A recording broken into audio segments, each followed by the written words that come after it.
Hello, and welcome to a sunny book nook.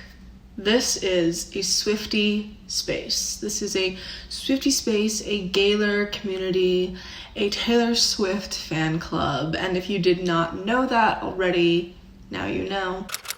Today, I'm going to be recommending you books based off of some of my favorite Taylor Swift songs, or even if they're not my favorite, they're just Taylor Swift songs that I thought of while I was reading these books.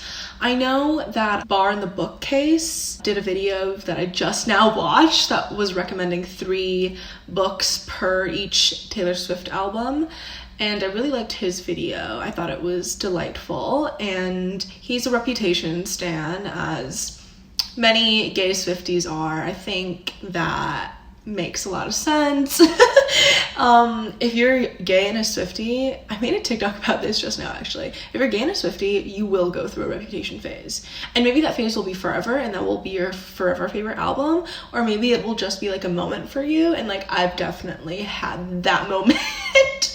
But anyways, I'm also going to be recommending you books that are like, it's not necessarily that they give Taylor Swift energy, but I think a lot of them do. It's that the story that they're telling within each of these specific novels, I think mirrors the storylines of the songs I'm going to assign to them.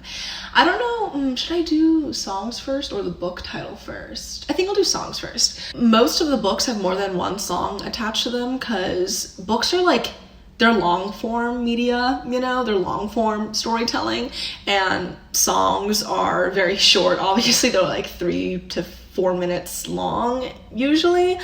So it's like, you know, the time span of how a story can be told, the various limitations of music versus books, you know what I mean? Which is why I like assigned a handful of songs to whichever particular books I'm going to be recommending and discussing today.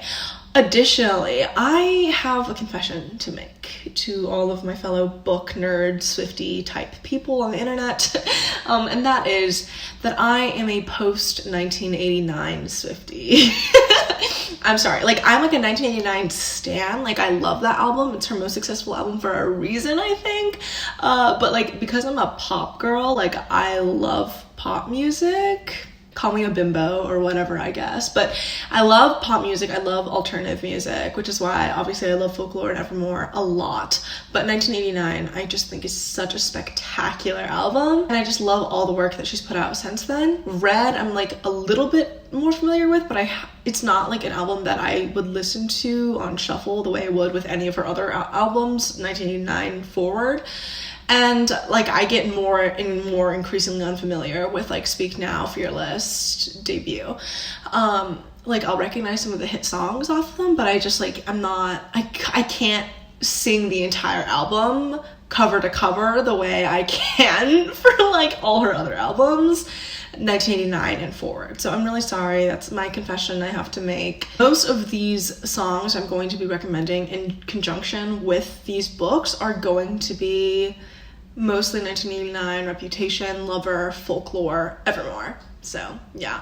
And if I had to give a ranking, if you're interested, before I get into the books and you know what this video is actually about, I cannot give you a real ranking because I think all the albums they're so unique and wonderful in their own ways, and they're such beautiful reflections of the eras of pop and iconery of Miss Swift was in whatever time period that she released them, and like they convey such a particular sort of like energy and the music style and the storytelling. It's all like so unique to each album, but I think Evermore and Folklore have a special place in my heart because I think those albums were what fully launched me into like Swiftiedom, into my like Gaylor obsession. Like that was really, and also like my podcast, The Lavender Menace, which you should subscribe to on Apple Podcasts or Spotify if you haven't already and listen to the episodes.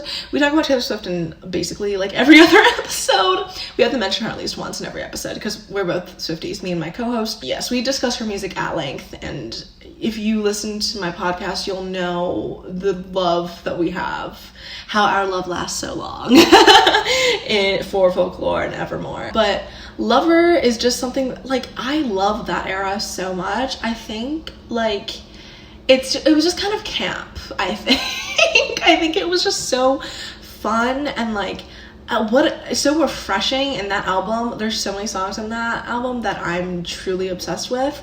So like, love that so much. And Reputation, fantastic. Such a cool, edgy, but also like vulnerable and full of like love like album. It's like a love album that was also pretty kind of an epic, kind of a slay moment for Miss Taylor, I think. So anyway, that is the pretext for this video. And oftentimes when I'm reading a book, especially and particularly when there's romance involved in it, I will assign like a Taylor Swift song to it. Like, I will unconsciously think of a song that I think reminds me of it. Like, oftentimes in my Goodreads reviews, you can find me on Goodreads, by the way. All the links to my social media and my podcast and everything is always in the description down below. In a lot of my reviews of books that I read, I'll finish the book and I will immediately think of a Taylor Swift song or a couple that come to mind, and like, that will be my review. And I'll bring them up when I talk about these different books. But anyways, that is a pretty long intro. Let's just get into the books now. Oh wait, also, I mentioned I'm like a gayer. Like, listen, I don't really care to speculate about people's sexuality in any particular way, because I think it's kind of, I don't know, like, it doesn't really matter that much, I don't think. If you're not out, you're not out. If you don't identify as queer, you don't, like, whatever. But I do think a lot of her music is so deeply queer coded, which is why basically all of the books that I'm gonna recommend in this video are queer. Yeah, there's just some gay energy, especially in Reputation, especially in Evermore and Folklore, Lover. Like, there is gay energy. 1989, there's gay energy there, there's queer energy there, and she is very much like, I'm an ally. Like, she's one of those girls. She's like, I am an ally. I love my LGBT siblings, family, love my fans who are gay. She gives that, right? So yeah, that's why basically all these books I'm going to talk about are queer. So yeah, I think that's pretty epic of me. So the first songs I'm going to talk about is The Lucky One off Red. I know I just talked about how I don't really listen to her first like 4-ish albums, but there's some songs off Red that I think are just such good storytelling, so angsty, so epic, and The Lucky One is definitely that. So that song, and then Dress off Reputation, the song Dress, that song is gay as fuck. You cannot tell, like. And then Death by a Thousand Cuts off Lover, which is, you know, top 5, top 3 songs off Lover, of course. That bridge, Death by a Thousand Cuts, Dress, The Lucky One. Those 3 songs. Have you guessed the book I'm gonna talk about yet? Have you guessed it? The book is The Seven Husbands of Evelyn Hugo by Taylor Jenkins Reid, of course. And again, if you listen to my podcast, you know that we're on season 2 right now, and The Seven Husbands of Evelyn Hugo is like a penultimate piece of media that is thematically something we discuss throughout season 2 right now, because that's Renaissance's current neurodivergent hyperfixation. And there are so many parallels to Taylor Swift's work and Taylor Swift's life that are like so present. Taylor Jenkins Reid and Taylor Swift, like, they are emotional terrorists with their storytelling. And the reason why The Lucky One off of Red is such a perfect embodiment of like the first part of the book is because in The Seven Husbands of Evelyn Hugo, which I'm sure you've read or you've heard of, we're following this celebrity who like came up in like the golden age of Hollywood, and she gets into a bunch of relationships that are really abusive and sad and horrible. And The Lucky One is ultimately about the sort of the horror of like fame and being a young woman in the spotlight, and then also the relationships you have with the men around you and your audience and the people who are always looking to splash your news on the splash your secrets on the news front page. Like, that is so Evelyn Hugo, you know what I mean? And then of course Dress off Reputation. Like I said, the reason why Dress is so gay, well, there's a lot of reasons for that, but in the context of The Seven Husbands of Evelyn Hugo, Dress is such a perfect exhibition of the relationship Miss Evelyn has with Miss Celia St. James. The whole plot of the book, this whole Seven Husbands of Evelyn Hugo situation, is that like Evelyn Hugo's like real love of her life was a woman. that, right? And her secret relationship with the real true love of her life being like, and the sort of intensity of the relationship on every level, so perfectly illustrated in Dress. Oh my god. Also, okay, this book is kind of what inspired me to do this video in the first place, because there are so many TikToks that I see that assign various Taylor Swift songs to particularly the Seven Husbands of Evelyn Hugo, and there's so many playlists on Spotify that if you look up the Seven Husbands of Evelyn Hugo on Spotify, you'll see a bunch of like playlists that try to, you know, follow the plot line of like the book with songs, and a lot of those songs are Taylor Swift songs. And Death by a Thousand Cuts, that for like the 3/4 point of the Seven Husbands of Evelyn Hugo, perfect, because Renaissance was telling me this, and I think they mentioned this on the podcast, but like there is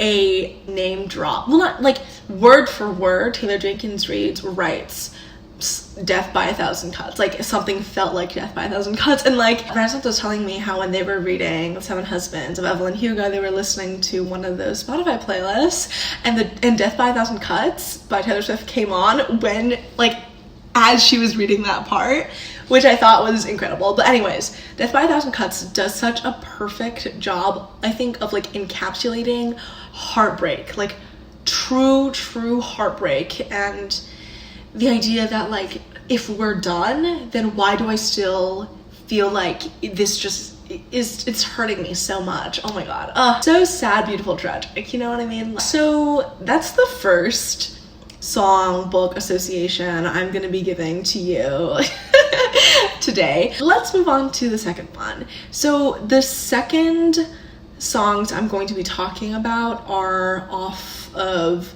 Folklore and then Evermore, respectively. So Folklore, the song I want to talk about is 7, which there's this great article that, again, me and Renaissance mention on our podcast all the time, and the article is called Our Love It Lasts So Long, Queer Devotion in Taylor Swift's Folklore. It's written by like a Harvard professor who talks about the queerness of Taylor Swift's folklore, right? And like, like me and Renaissance are fucking obsessed with that article, and it is another essential thread. It is an invisible string that ties all of our podcast episodes together. Also, I'm so sorry, I keep on name dropping Renaissance, my co-host on the podcast and also the podcast, because thematically, Taylor Swift and like books and media, these things that I talk about, which I'm bringing on here on my YouTube channel through this video, it is like a consistent theme in everything that we talk about on my podcast, because Lavender Menace is a entertainment media comedy criticism podcast. So like we talk about like pop culture and books and movies and music within the context of our criticism of it, like from a queer lesbian lens, from a anti-capitalist, anti-imperialist, anti-racist perspective. Like it's very much that. Okay, anyways, back to this, the songs I'm associating with this book. So 7 off of Folklore, and then Right Where You Left Me off of Evermore Deluxe. And the book that I want to assign to these two songs is Stone Fruit by Lee Lai. I read this very recently. This is a graphic novel, and it is about this lesbian couple. I think one of them is trans, and one of them is Asian, Chinese, I think. And they have a really strained relationship, but it's tied together by this young child that they watch over together on some days of the week, because the Chinese girl, one in the couple, her sister has a young child who's like maybe like 7, get it, 7 by Taylor Swift, anyway, and she's like a single mom, and the sisters have a pretty strained relationship, but it's just like a really complicated family dynamic. It's a queer found family situation. It's the intensity of love and the tragedy of it, as well as the presence of this young child and the way that all of these adults' relationships to each other and to this child are so integral to all of them as individuals and as people. And I think the reason why Seven by Taylor Swift, I think in my Goodreads review I mentioned Seven, because I name dropped Seven off Folklore, because we see the ferocity and wildness that Taylor Swift talks about in Seven, right? Like, Pennsylvania under me, I used to scream ferociously before I learned civility, right? So in Seven, she's like talking about that wildness of girlhood, of childhood. And in Stone Fruit by Lee Lai, the way that the illustrations kind of and the drawings directly and like visually portray that ferocity that Taylor Swift talks about in Seven, through the way that these characters and the kid is like drawn in their faces. They look almost monstrous, but in this free way that is like how they engage with the world around them, and they're dancing and running through nature and they're playing together, and like there's just something so deeply connected to, like, you know, nature and the outdoors, which Folklore is really about. And also the madness and the ferocity of childhood, of what girlhood really is about before you learn civility. So that's my song association for this book. But the other one, Right Where You Left Me, off Evermore Deluxe, is first of all, the deluxe tracks on Folklore and Evermore, impeccable. Like, top 5 on both albums for sure. Taylor, why did you make them deluxe tracks? Anyway, Right Where You Left Me, I think, is such a perfect embodiment of the like halfway point of this book, Stone Fruit, because the trans girl in the relationship, I don't remember their name, sorry. In my mind, it's the Chinese girl and the trans girl in the lesbian relationship, because I'm not remembering the character names. Anyway, the trans girl leaves the relationship one day, like pretty abruptly, and is like, I can't do this anymore. Oh, and this book is very much about struggling with mental health issues, because all of the characters in this book, all the adult characters, are very deeply sad, unsettled, and mentally unwell. But particularly one of the characters, the one who leaves, is very much in the depths of like depression and trying to deal with it, but doesn't know how to cope.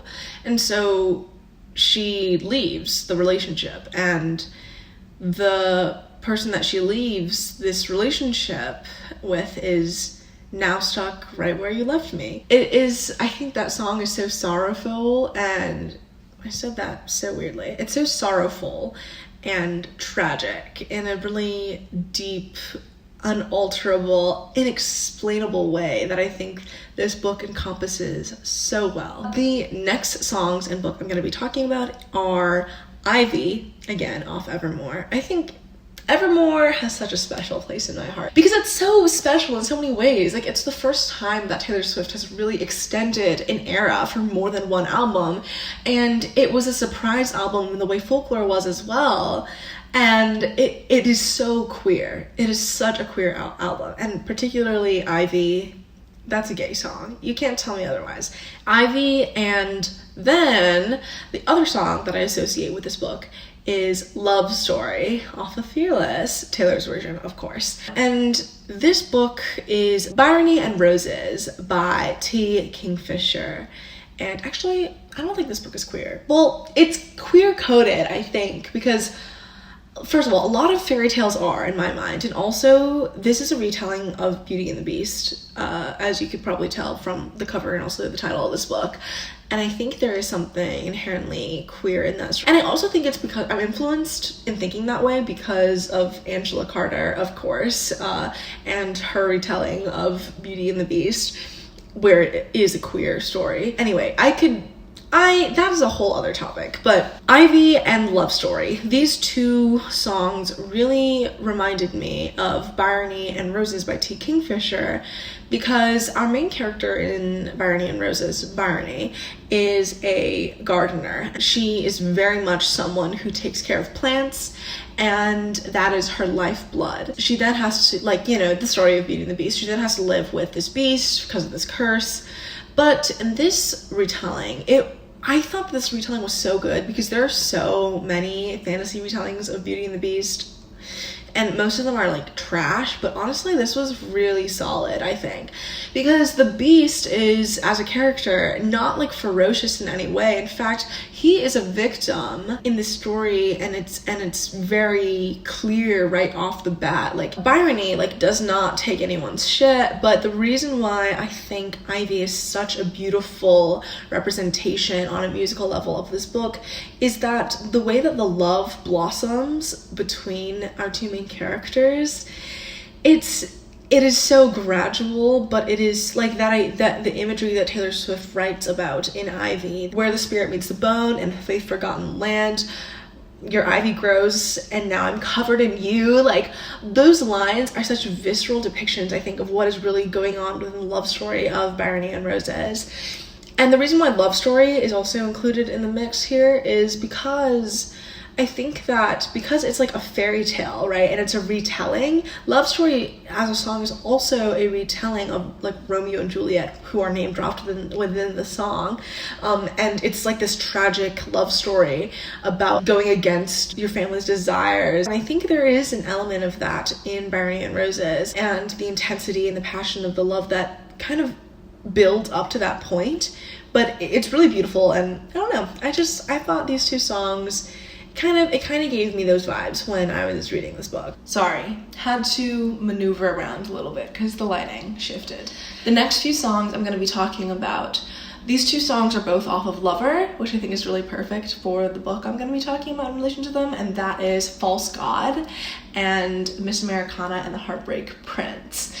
And the book that I think made me think of these songs when I was reading it was Her Name in the Sky by Kelly Quinlan, which I recently talked about in a lot of my recent videos and uploads. This book is very queer because it is a sapphic love story between two girls who are in high school together, and one of the girls is like one of those perfect girls who is the class president, is just well beloved by all of her classmates, very Christian, very devout. And then the other girl is just kind of within her friend group, and we are from her perspective throughout the entirety of the story. And the reason why I think False God is such a perfect embodiment of this book is because it talks, that song is very horny. In this book, there are moments. There are sex scenes. There are moments, right?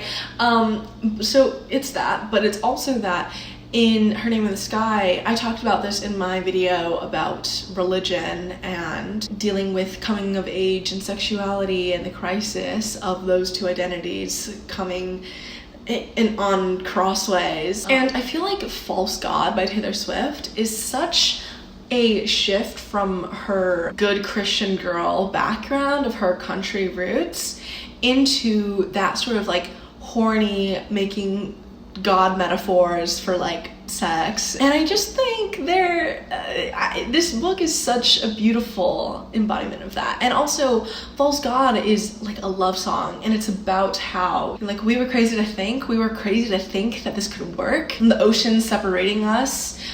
It's like about love that is almost like forbidden, and that's what this book is about. And we might just get away with it. The altar is my hips, even if it's a false god, we still worship this love. Like, that is this book. Like, that is Hannah and Baker's relationship. The knowledge and the reality that like we might get away with this, even though we're queer girls in fucking Louisiana, and it's like the early 2010s, I think this book is set in, like, but you know, like, the altar is my hips. I think the other song that I talked about, Miss Americana and the Heartbreak Prince, it's so fun, and it gives you such a vibrant imagery of like that Americana classic high school experience of the football fields and the games, and like, you and me, that's my whole world. They whisper in the hallway, she's a bad, bad girl. The whole school's the rolling fake dice. You play stupid games, you win stupid prizes. Like, oh my god, it's you and me, that's my whole world. Like, bro, like, that is Her Name in the Sky. Because in Her Name in the Sky, obviously, the fucking drama of a suburban high school, Christian private high school, and these two popular girls getting together, they whisper in the hallway, she's a bad, bad girl. Like, exactly. I just think that, and also Miss Americana and the Heartbreak Prince, I think is also, it's one of Miss Swift's political songs. Like, she has that liberal girl boss energy. Like, that's who she is, okay? Like, we accept her for who she is.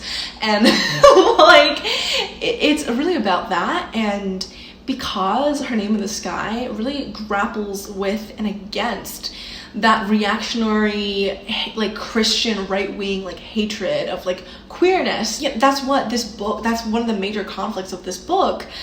I think Miss Americana and the Heartbreak Prince, where she's talking like, we'll paint this whole town blue, voted most likely to run away with you, like, voted most likely to run away with you, painted this whole town blue, like, you know, she's trying to say something there. And I think that theme, like, that is thematically reflected really well in Her Name in the Sky. The next book I'm going to talk about, this book, when I was reading it, the whole time I was assigning various Taylor Swift songs to it. Like, I was like, this is a Taylor Swift ass book. And also, it's written by Taylor Jenkins Reid, so you know, the Taylors, they're conspiring against us, I think. Anyway, so the songs I'm going to talk about are You Are in Love off of 1989. Oh, you are in love, true love, perfect.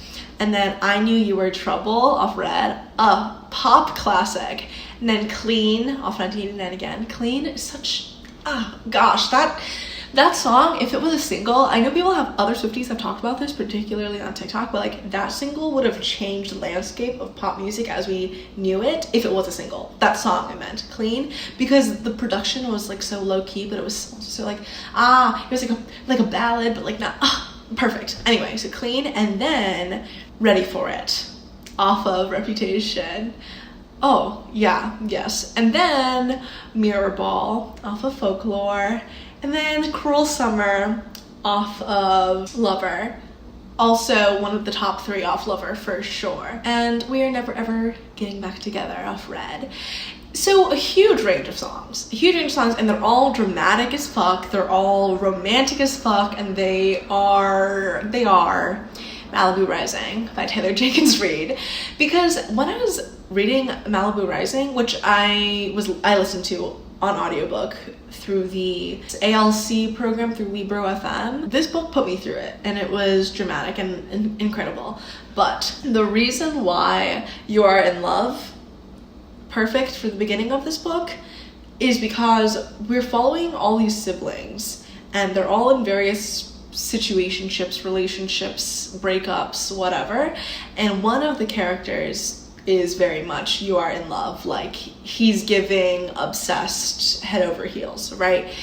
And then another one of the characters is going through a breakup, and it very much gives I Knew You Were Trouble, like the understanding that that person was never going to be good for you, but you still did it, and it kind of ended in flames. So, well, in Malibu Rising, it does end in flames. And then Clean, I think, is another song that I attributed to this book, because one of the characters in that heartbreak, in the aftermath of it, she finally comes to this conclusion of like, I'm finally clean of him, like, and now I feel free, like, and that's what that song is all about. Yeah, and the Ready for It,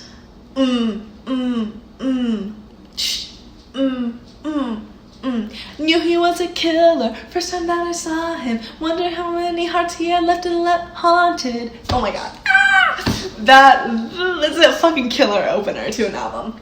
Anyway, Ready for It, it just, like, this song, well, okay, Reputation is a party album, right?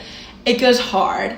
Island Breeze and Lights Down Low, No One Has to Know, In the Middle of the Night, In My Dreams. Malibu Rising, all in the lead up, like the setting of it in the second half of the book is at a party, and it's like a huge Hollywood party in the 80s, and it's right on the cliff of Malibu, like right off the Pacific Coast Highway, and like the imagery and Ready for It of like the island breeze, the lights down low, like that love, that oons, like it's a party, like whoa, Hollywood, it just gives those vibes. The vibes are exactly it, okay? Okay, switching from that all the way to Mirrorball, which is a emo ass song. That song is sad as fuck, okay? Standing in my tallest tiptoes, spinning in my highest heels, love, shining just for you. Oh god, it's a heartbreaking song, and it's so realistic. And Mirrorball is all about Taylor Swift's, like, okay, she's writing about that feeling of being in the literal spotlight and spinning for people to look at. But you are made up of a million shattered pieces that are reflective, and everyone looking at you is seeing a part of themselves. But who are you when the lights come down and, you know, the party's over and you're left there and you're just supposed to deal with it? Like, but people don't really care about that, do they? And it's about that like how heartbreaking it is to be in that role of isolation, to be in the spotlight, to be a million shattered pieces on a pedestal. And I think that very much embodies the character of Nina in Malibu Rising, who I also talked about as like one of my newest favorite characters in my most recent video, my mid-year check-in tag.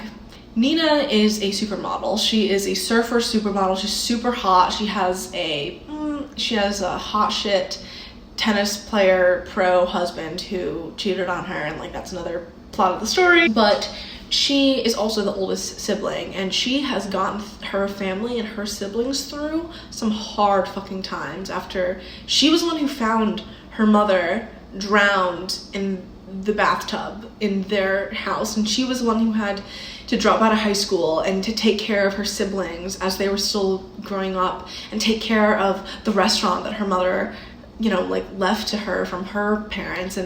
But now she's living this success, but she's so like lonely and isolated, despite the fact, like, I mean, because of the fact that she is responsible for her family's success and livelihood and ability.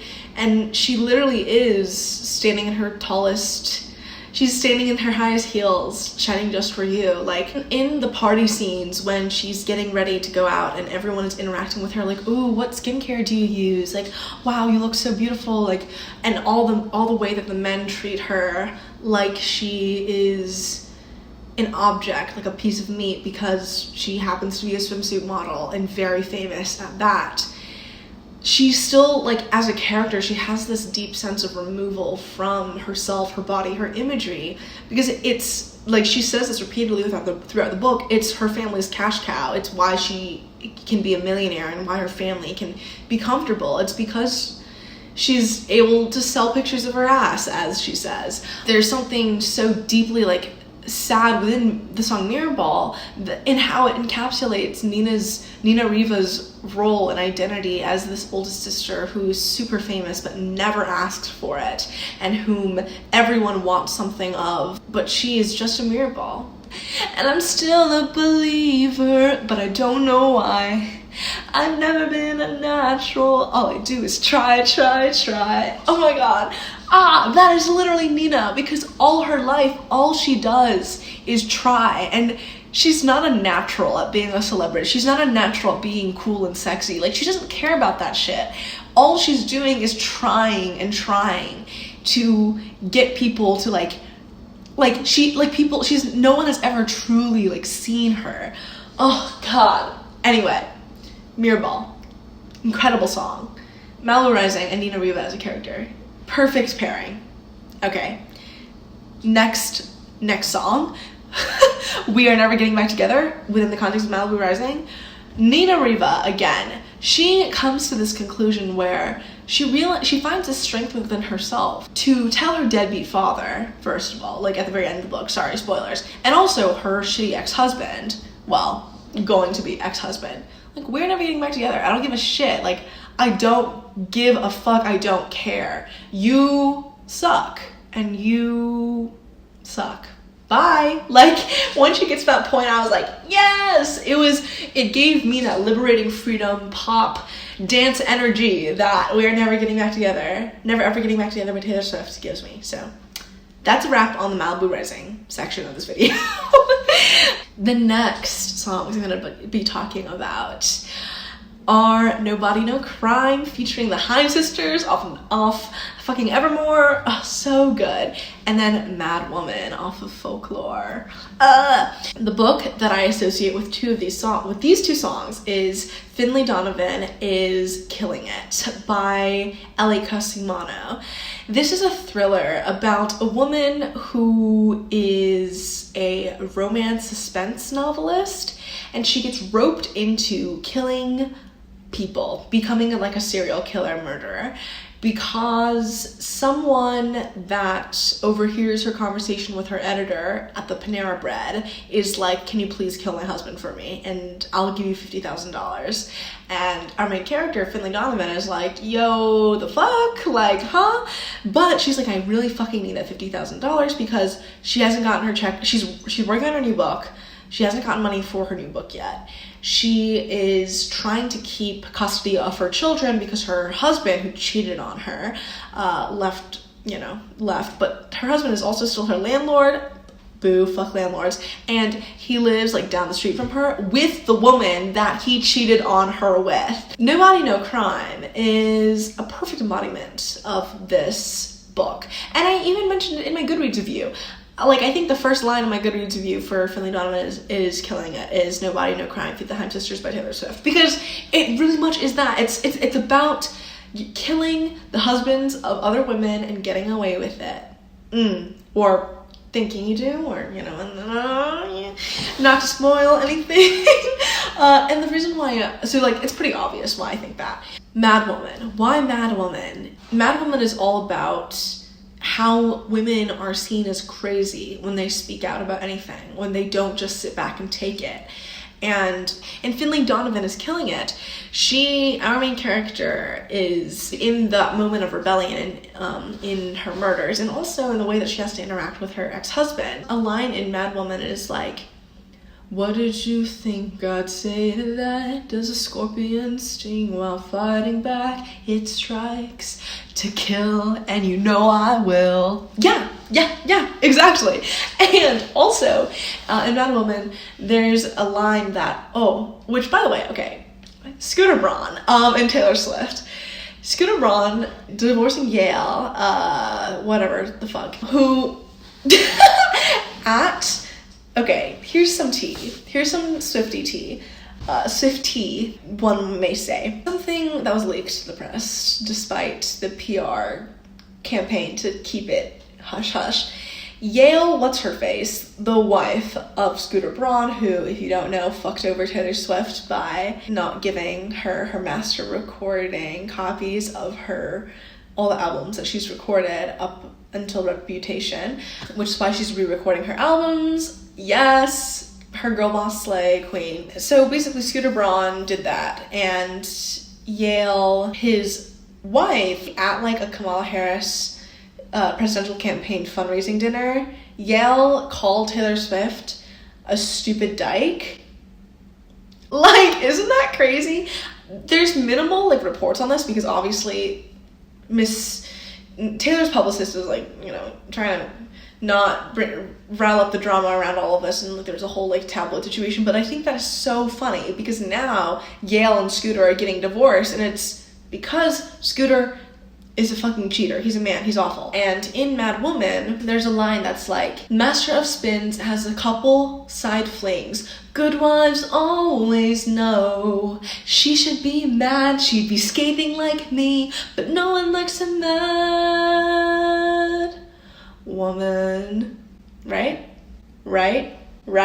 Yeah, tea. But also, within the context of Finley Donovan is Killing It, no one likes a mad woman, and you know that man is cheating, but she's not gonna say anything, but you know, she's aware, but like, oh, I don't want to spoil anything, but there's like details that I'm just like, wow, perfectly fits, incredible.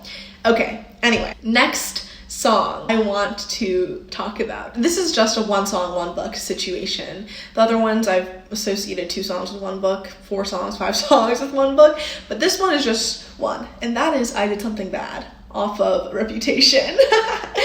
They say I did something bad, but why'd it feel so good? Right, you know, the chorus. And that is a perfect embodiment of the thriller, which is sapphic, and awesome, They Never Learn by Lane Fargo. Oh my god. In They Never Learn, we're following 2 perspectives, alternating chapters.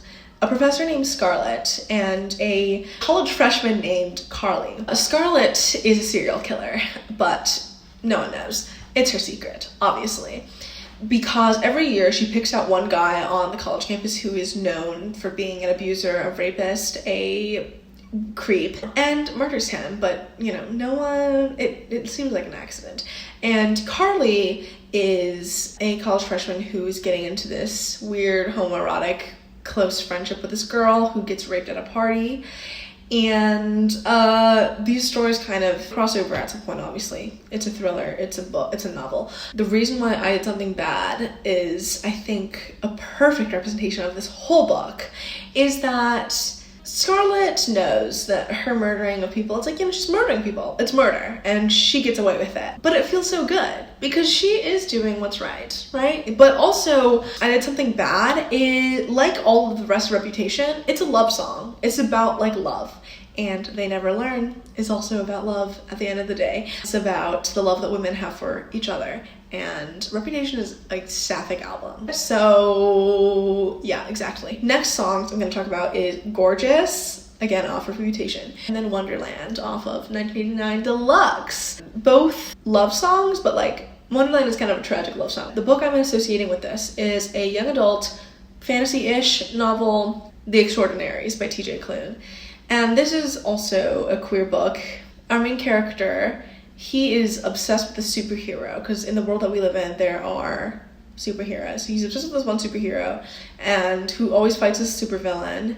But he also, in his own life at his high school, he has his best friend of many years, who he's in love with, and everyone knows he is, but he's in denial and he doesn't know. And then this kid that he used to date, who's kind of a bully and evil. And the reason why Gorgeous and Wonderland are the songs that I associate with this book is because we see our main characters like young love, and the way that he's so obsessed with these superheroes. He writes fan fiction about them, he daydreams about them, he fantasizes about meeting them, he thinks they're so gorgeous, and you know, he's you know, so gorgeous.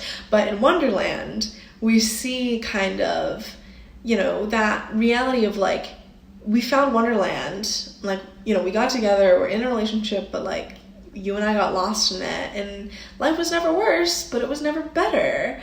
I feel like that kind of embodies the relationships and the romances that go on throughout The Extraordinaries. I have another one song, one book situation association going on here, and that is Gold Rush off of Evermore, and the book The Last True Poets of the Sea by Julia Drake. The Last True Poets of the Sea is a young adult novel, queer, bisexual, sapphic. It's about this girl who is kind of going through it because her younger brother attempted suicide, and so now she's spending the summer at her uncle's house in Maine, and she's working on this aquarium, and she's a teenager hanging out, finding love, chilling, you know, whatever. Gold Rush is a song is all about falling in love, but not really liking the feeling and the experience of it, but something that is like a metaphor throughout a lot of Folklore and Evermore as albums, and kind of is like this imagery, this motif that comes up again and again that I think really relates to The Last True Poets of the Sea, is that idea of like sinking ships, right? Because the opening lines to Gold Rush is gleaming, twinkling, eyes like sinking ships. And one of the foundational motifs within the story of Last True Poets of the Sea is that our main character has family history tied to being the descendant of the only survivor of a sunk ship off the coast of Maine. right? And as our main character is like falling into love and having that summer love situation, like she doesn't like it. She doesn't like having those feelings. Another detail that made me associate this song and this book together: and the coastal town we wandered round had never seen as love as pure as it. And the coastal town we wandered round, like they're in a coastal town, you know? The next two songs, one book association I'm going to do is Tolerate It, off of Evermore, and Dancing with Her Hands Tied, off of Reputation. And the book I'm going to associate with it is The Midnight Lie by Marie Rutkusky, which I have a full Marxist feminist analysis breakdown review of on my channel. Go check it out. The reason why I associate The Midnight Lie, a fantasy sapphic young adult book, with the song Tolerate It is because one of the most important thematic and plot elements of The Midnight Lie is the relationship that our main character has with her like adoptive mother. Because the person who like took her in, she's an orphan, and like has her work for her and like puts her under her roof and feeds her and whatever, Raven, I think is her name. Raven really is abusive, and we know that from like day one, but our main character doesn't really see that, and everything that our main character does is to try to like earn the love, approval, and affection of Raven. And I think Tolerate It is a song all about that, right? I give you so much love, but you just sit there and you tolerate it. I take your indiscretions all in good fun. I sit and listen. I polish plates until they gleam and glisten. You're so much older and wiser, and I wait by the door like I'm just a kid. Ugh, God, incredible. I feel like that really encompasses Raven and Niram, the main character's relationship, so perfectly, because Niram really is a kid. Like, she is the kid, and Raven is so much older and wiser. She is like a mother figure almost. But no matter what Niram does, it's like nothing she does is good enough for Raven. And it's because Raven is a manipulative, abusive freak, but Niram doesn't know that until later. While you were out building other worlds, where was I? But what would you do if I break free and leave us in ruins, took the dagger in me and removed it, gained the weight of you and then lose it? Believe me, I could do it. Oh God, shattering. That is the perfect representation of Niram and Raven's relationship. That like, when you were out building other worlds, where was I? Because in The Midnight Lie, if you read it, you know Raven literally was out there building other worlds. And even though they're supposed to be in this mother-daughter relationship bond, and Niram thinks they are in that, Niram's like, where the fuck was I? I'm not even in your life in that way. In the bridge of Tolerate It, we see her break free and what that even looks like. The same way that in one of the most climactic scenes of The Midnight Lie, we see Niram fucking break free from this relationship, and it's like, fuck you. I don't need you. You are not who you said you were. This love is not the love that you pretended it was. Oh my God, heartbreaking, shattering. So that's why I associate that song with this book. But the song Dancing with Her Hands Tied, I loved you in secret. First time we're in love without reason. Dancing with Her Hands Tied, I think, is the perfect song delineating the relationship between Niram and the love interest of the story. It's a sapphic love story again. My love had been frozen, deep blue, but you painted me golden. Oh, and you held me close. Oh, how was I to know that I could have spent forever with your hands in my pockets? Picture of your face in an invisible locket. You said there was nothing in the world that could stop it, but I had a bad feeling. And darling, you had turned my bed into a sacred oasis. People started talking, putting us through our paces. I knew there was no one in the world who could take it. I had a bad feeling, but we were dancing. Dancing with the hands tied, yeah, we were dancing like it was the first time. Oh my God, okay, anyway, this song is such a perfect representation of Niram's relationship with the love interest, because their love has to be secret, and they do go out to the balls and they dance. In their relation, it feels like something where, you know, I can live in this forever. Our bed was our oasis. There's so many like specific scenes that I can call back to within the Midnight Lie that I'm like, exactly, that was that. Okay, I'm getting too worked up over all this. Next songs, next books. London Boy, off of Lover. You know I love a London boy. King of My Heart, off Reputation. Lover, off Lover. And at every table, I'll save you a seat. Okay. Guess what book? Just guess what queer romance I'm gonna be talking about for these songs. Yeah, you guessed it. Red, White, and Royal Blue by Casey McQuiston. Okay, London Boy, self-explanatory. In Red, White, and Royal Blue, we're following the love story between the first son of the President of the United States and the Prince of Wales. The UK, London Boy, like, you know I love a London boy. Okay. King of My Heart, like, their love, it's given, like, literal king of my heart, like, you know. Lover, like, the way that their relationship by the very end of the book, it just embodies that song. Like, I want the mundanities with you, but I know that our love is magnificent in an unconceivable way, and it feels so grand, and it is so grand, even though it is found in the minuteness in our day-to-day lives. Like, what a perfect embodiment of the relationship of the love interest in Red, White, and Royal Blue. So yeah. Next song, one book association. Willow, off of Evermore.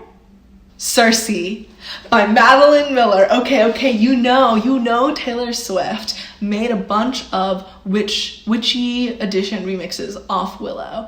I'm like the water when your ship rolled in that night. Rough on the surface, but you cut through like a knife. Perfect example of Cersei. Because in Cersei, first of all, Cersei is a witch. It's a retelling of a Greek mythology type story, right? And Cersei is a witch. And she has a love story of the fact that these fucking dudes come onto the island to which she was banished from the gods. She lives on this island. They literally come in on the ship of her waters at night. Okay? So yeah, the witchiness, the imagery of that, and also like the love story that goes on. Lost in your current like a priceless wine. Wine, really huge presence in like Greek mythology and in Cersei. And also like as if you were a mythical thing, like you were a trophy or a champion ring. Bro, Cersei is that mythical thing. Cersei is a mythical thing. Like how, you know, you were like, they're the trophy. Next, one Taylor Swift song, one book that I've read, association. This Is Me Trying, off of Folklore. That song is so good. I fucking love it so much. And the book, Eleanor Oliphant is Completely Fine by Gail Honeyman. Eleanor Oliphant is Completely Fine is about this deeply mentally ill, quirky, definitely neurodivergent woman who has a lot of trauma in her past, kind of trying to cope, okay, trying to deal with it. And This Is Me Trying has like heavy themes of like alcoholism and coping with that as well as like being suicidal. And we see that present in Eleanor Oliphant, obviously. Both of these pieces of media are all about when you're at the very end and you're desperate, you're at the end of your rope. I feel like this particular part of This Is Me Trying embodies Eleanor Oliphant as a character so well. They told me all of my cages were mental, so I got wasted, like all my potential. And my words shoot to kill when I'm mad. I have a lot of regrets about that. I was so ahead of the curve became a sphere. Fell behind all my classmates and I ended up here. Pouring out my heart to a stranger, but I didn't pour the whiskey. That embodies Eleanor Oliphant as a character, I feel like, because like she is so isolated and she feels so alone. But in this book we see her as she experiences the love of others and that feeling of community, but she's so weird and so isolated. She doesn't know how to cope with that. And God, pouring out my heart to a stranger, but I didn't pour the whiskey. Oh God, my heart breaks. Anyway, that's my one song, one book association. Oh wait, actually I think this is my last recommendation. My last song, Taylor Swift song association to book.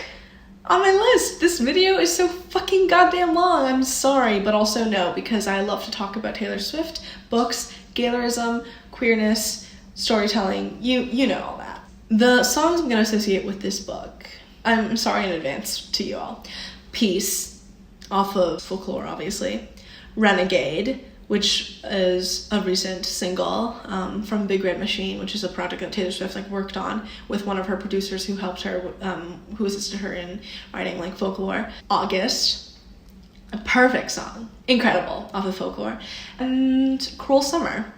I know I already had a song association with that one, but a book associated with that song, but it's a fucking awesome song, Cruel Summer, off of Lover. And the book that I'm gonna associate with these songs is Normal People by Sally Rooney.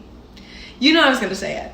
I think August and Cruel Summer, because they're both about summer love and jilted love almost, and the ways that it ends after a small period of time, and how that love was not going to, that love lasts, so our love lasts so long, but that actual relationship doesn't.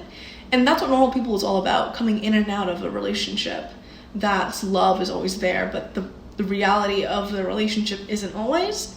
And I think Peace is also an embodiment of this book, because it's a reality for both of these characters. They're both really mentally ill and traumatized and disturbed. When your cascade ocean waves blues come, all these people think love's for show, but I would die for you in secret.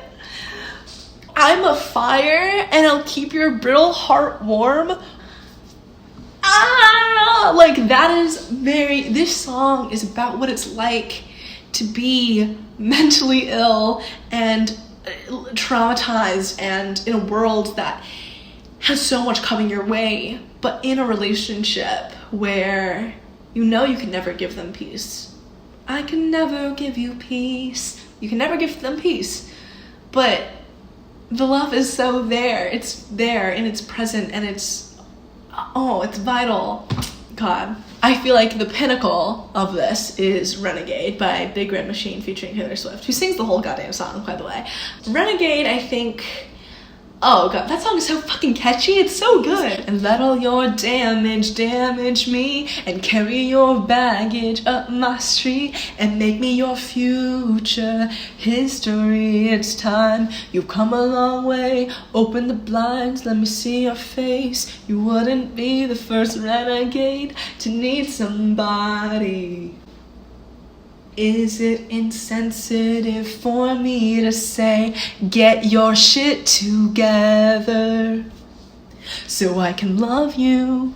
Oh, that is so Marianne and Connell's relationship. You know what I mean? Okay, anyways, I'm done freaking out about Taylor Swift and books. So if you like these Taylor Swift songs, the themes and the storytelling within them, you'll like these books. If you love the queerness of Taylor Swift's work, you'll love these queer little books. Most of them are queer, at least. Storytelling that's rich and full of romance, and not just romanticism, but love and heart and all of this emotion that can be genuinely and delicately and intricately expressed throughout these characters and storytelling that feels so relatable and resonates so deeply with everyone. God. Okay, anyway, so those are, that's it. Books and Taylor Swift songs. And yeah. Okay, I've been talking for an hour and a half at this point. I'm so sorry that this video is so goddamn long. That's all I have for you today. Thank you so much for watching. Please let me know in the comments if any of this resonated with you, or if I'm just being kind of a wacko. If you've read any of these books that I've mentioned and whether you see the similarities. And also, if you're a Swiftie, I want to know your favorite Taylor Swift album. And if you have any Taylor Swift song book associations, I'm really curious to know. Comment, subscribe, all that bullshit.